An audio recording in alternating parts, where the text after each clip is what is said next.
Selamat sore Bapak Ibu sekalian. Hari ini kita berkumpul untuk membahas topik yang sangat krusial, penerapan nilai akuntabilitas dan anti korupsi di pemerintahan. Kita akan fokus pada sisi buruk atau tantangan yang ada. Menggunakan film pendek Yanto Ijen Kemenhub sebagai studi kasus. Film ini meskipun singkat memberikan gambaran tentang perjuangan seorang auditor melawan godaan korupsi. Mari kita mulai diskusi ini dengan mendalam.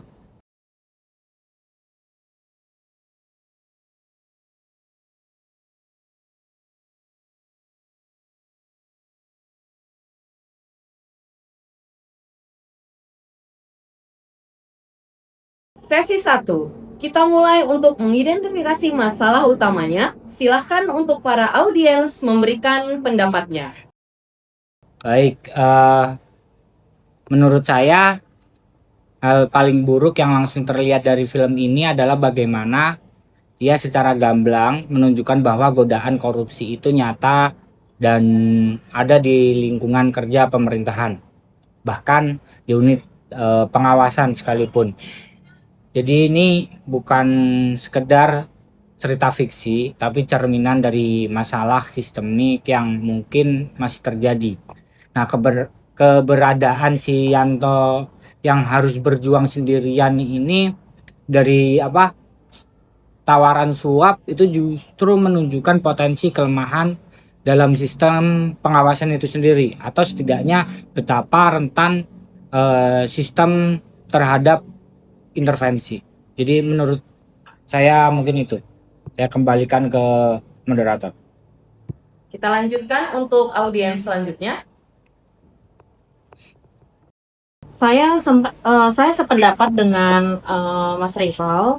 Yang sangat mengkhawatirkan adalah bagaimana film ini bisa jadi normalisasi terselubung.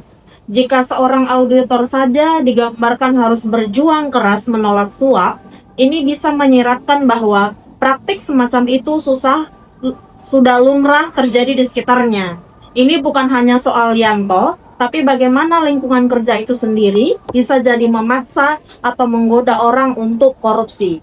Ini menunjukkan kegagalan dalam membangun budaya anti korupsi yang kuat dari akar. Wah, pendapat yang sangat bagus sekali ya. Kita coba dengar pendapat audiens lainnya. Silakan untuk audiens selanjutnya. Jadi aspek buruk yang paling terasa itu memang adalah tekanan psikologis dan potensi intimidasi terhadap individu yang jujur ya. Jadi Yanto di film itu tuh memang terlihat tegang dia, terlihat berjuang.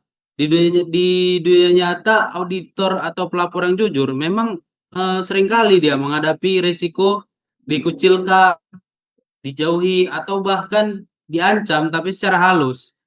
Ini tuh menciptakan lingkungan kerja yang tidak kondusif bagi integritas. Akuntabilitas individu jadi terancam karena sistem yang tidak sepenuhnya melindungi mereka yang berpegang teguh pada prinsip. Begitu, moderator. Terima kasih. Pendapat yang bagus sekali ya, lebih menekankan pada tekanan psikologis. Mari kita coba dengarkan pendapat audiens selanjutnya. Kami persilahkan. Terima kasih moderator. Kalau dari saya sendiri, saya melihat dari sisi kesulitannya ya. Dari sisi kesulitan dari film ini menunjukkan sulit gitu kita menjadi orang yang baik di pemerintahan itu sendiri. Kalau di posisi Yanto saja bisa, yang posisi Yanto sebagai auditor aja bisa melakukan hal tersebut, apalagi yang di bawahnya seperti itu. Lalu dari hal buruk ini seperti ada ketika sistem seolah tidak memberi jalan keluar yang mudah untuk tetap akuntabel gitu atau anti korupsi tanpa menghadapi kesulitan yang luar biasa seperti itu. Rasanya kita harus melawan arus yang deras seperti itu. Dari pendapat saya sebagai melihat dari sisi kesulitannya seperti itu. Baik, pendapat yang sangat bagus sekali ya. Melawan arus yang sangat deras, suatu analogi yang sangat bagus sekali. Menurut saya sebagai praktisi hukum, secara hukum ini tuh merupakan hal yang buruk. jika ada celah dalam regulasi atau penegakan hukum yang membuat praktik korupsi ini bisa terus terjadi. Film ini mungkin tidak detail membahasnya, tapi adanya tawaran suap itu sendiri sudah merupakan pelanggaran. Kita bisa highlight. Jika penindakan terhadap pemberian suap atau oknum yang mencoba menyuap tidak tegas, maka ini akan terus berulang secara terus-menerus. Akuntabilitas harusnya juga berarti adanya konsekuensi yang jelas bagi pelanggaran. Dan itu yang mungkin belum sepenuhnya terlihat efektif di lapangan. Baiklah, kita akan coba lanjut ke sesi yang kedua, yaitu membahas perihal dampak negatif dan konsekuensi jangka panjang dalam video tersebut. Silahkan untuk para audiens, kami persilahkan kembali untuk memberikan pendapatnya.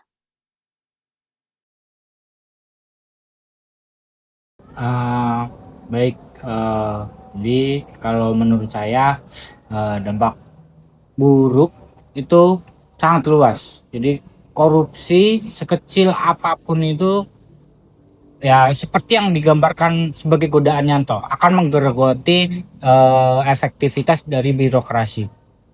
Di anggaran yang seharusnya untuk layanan publik bisa bocor, kepercayaan publik terhadap pemerintah itu akan terus menurun. Jadi ini kayak menciptakan lingkaran setan. Korupsi melahirkan ketidakpercayaan yang kemudian mempersulit upaya pemberantasan korupsi itu sendiri. Jadi mungkin itu menurut saya untuk dampak buruk dari korupsi. Baiklah, pendapatnya lebih mengarah ke dampak terhadap publik ya. Baik, kita lanjutkan pendapat audiens selanjutnya, kami persilahkan. Oke, terima kasih moderator. Kalau menurut saya sebenarnya hal ini dapat merusak prinsip dasar negara hukum ya. Akuntabilitas pemerintahan adalah fondasi kepercayaan. Ketika akuntabilitas ini buruk penerapannya, artinya ada pengkhianatan terhadap amanah rakyat. Film ini meskipun hanya cerita mengingatkan kita bahwa ada Yanto-Yanto lain di luar sana yang mungkin tidak seberuntung dia dalam menolak godaan. Atau bahkan mungkin Yanto-Yanto yang akhirnya menyerah karena tekanan. Ini adalah kegagalan kolektif. Baik, tetap meng-highlight ke dampaknya kepada kepercayaan masyarakat ya. Berarti ini tujuannya hampir sama. Kita lanjut ke pendapat audiens selanjutnya, saya persilahkan. Jadi izin ya moderator. Jadi emang dari video itu bagi internal pemerintahan itu emang benar-benar buruk sih. Jadi kalau dari video itu kita lihat integritas itu memang menjadi barang yang langka. Jadi emang moral pegawai yang baik bisa terkikis melihat rekan-rekannya korup ya kan. Jadi emang korup itu seakan-akan bagi mereka bisa sukses. Ini kan menciptakan apatisme. Akuntabilitas menjadi sekedar hanya formalitas, bukan nilai yang diinternalisasi. Pengawasan yang seharusnya efektif juga malah bisa jadi macan ompong lah kita bilang ya. Jadi oknum yang di dalam itu benar-benar tidak berintegritas sih. Terima kasih. Oke, baik. Pendapat yang sangat bagus. Kita coba lanjutkan lagi melihat pendapat yang berbeda mungkin dari audiens selanjutnya, kami persilakan. Kalau bagi saya ya, sebagai generasi yang termasuk generasi muda gitu ya, hal dari video ini bisa membuat kita sendiri tuh patah semangat. Melihat dari realitas seperti itu, kadang muncul nih pertanyaan, untuk apa saya berjuang keras menjadi PNS yang baik? Tapi kalau akhirnya juga sama gitu, kayak dipersulit juga. Terus dari video itu bisa mendorong generasi muda atau generasi saya sendiri mencari jalan pintas itu, mencari jalan pintas seperti untuk apa lagi itu mengabdi ke masyarakat kalau hasilnya itu sama aja seperti itu. Dari hal ini saya merasa kerugiannya itu besar bagi generasi yang birokrasi yang bersih seperti itu. Baiklah, betul sekali pendapat dari Mbak Ismi. Dari sisi hukum, penerapan yang buruk ini berarti kegagalan dalam menegakkan supremasi hukum. Korupsi adalah kejahatan serius yang merugikan negara miliaran bahkan triliunan rupiah. Jika sistem penindakan dan pencegahannya lemah, maka penegakan hukum menjadi tidak adil. Ini menciptakan ketidakadilan karena ada oknum yang diuntungkan secara ilegal sementara masyarakat dirugikan. Baik, kita akan memasuki sesi 3. Kita memberikan solusi dan perbaikan untuk mengatasi masalah yang ada pada video. Silakan untuk para audiens kembali, kami persilakan untuk memberikan pendapatnya. Oke, baik. Solusi ya. Ini kalau solusi mungkin perlu penguatan sistem secara menyeluruh. Jadi bukan hanya mengandalkan integritas dari individu kayak si Yanto itu, tapi juga memperkuat mekanisme pengawasan dari internal. Terus memastikan independensi dari auditor dan yang paling penting menciptakan transparansi dalam setiap proses pemerintahan agar lebih sulit untuk melakukan korupsi. Mungkin itu. Baik, kita lanjutkan kembali ke audiens selanjutnya, memberikan pendapat. Baik, terima kasih moderator. Kalau menurut saya pribadi, budaya seperti ini ya, itu perlu diubah. Perlu adanya kampanye anti korupsi yang masif dan berkelanjutan, bukan hanya sekedar seremonial. Perlu ada sanksi yang tegas dan adil bagi pelaku korupsi ini, tanpa pandang bulu. Dan yang paling penting adalah perlu ada perlindungan yang kuat bagi whistleblower dan auditor yang berintegritas agar mereka merasa aman dan didukung. Baik, mulai dari penguatan sistem, lalu juga pendapat audiens selanjutnya penguatan kampanye anti korupsi. Kita coba dengarkan pendapat audiens selanjutnya. Kami persilahkan. Saya mungkin moderator ya. Jadi mungkin saya agak kontradiksi sama Mas Rival tadi yang ngomong bukan hanya mengandalkan integritas. Malah saya mikirnya pelatihan integritas itu harus lebih mendalam gitu dan berkelanjutan. Jadi bukan hanya formalitas dari situ. Perlu ada namanya mekanisme reward and recognition. Jadi bagi pegawai yang berintegritas dan investigasi internal yang cukup cepat serta transparan ya terhadap laporan penyimpangan. Jadi sistem itu harus bisa mendeteksi potensi korupsi sebelum terjadi, bukan hanya setelah tertangkap basah. Jadi nggak terlambat dia Jono. Baiklah, pendapat yang bagus sekali ya, istilahnya mencegah sebelum mengobati ya, Mas Bambang ya. Baik, kita lanjutkan pendapat dari audiens selanjutnya, kami persilahkan.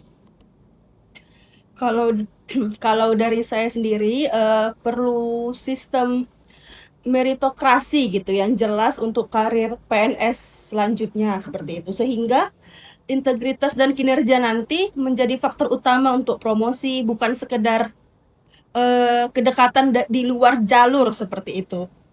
Kemudian perlu adanya channel pelaporan yang aman juga efektif untuk yang melaporkan seperti itu. Jika melihat dari video yang tersebut tidak benar kan, tanpa takut konsekuensi yang negatif karena adanya channel pelaporan yang aman tersebut seperti itu. Oke, betul. Jadi solusinya kita harus berani ya, Mbak Ismi ya. Ya.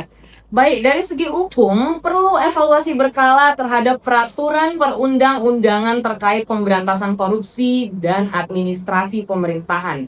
Penegakan hukum itu harus konsisten dan memberikan efek jera. Perlu juga peningkatan kapasitas aparat penegakan hukum agar lebih profesional dalam menangani kasus korupsi. Keterbukaan data dan informasi publik juga sangat penting untuk mencegah korupsi. Nah, begitulah beberapa pendapat dan solusi yang dapat diberikan oleh audiens berdasarkan dari video dan hasil tayangan yang telah ditayangkan. Akhir kata, terima kasih banyak atas diskusi yang sangat mencerahkan ini. Kita telah melihat betapa kompleksnya tantangan dalam penerapan akuntabilitas dan anti korupsi di pemerintahan. terutama dari sisi buruk ya, yang digambarkan dalam film Yanto. Ini bukan hanya masalah individu, tetapi masalah sistematik yang membutuhkan solusi komprehensif dari berbagai pihak. Semoga diskusi ini dapat meningkatkan kesadaran kita semua. Kami ucapkan terima kasih akhir kata, kami pamit undur diri, terima kasih.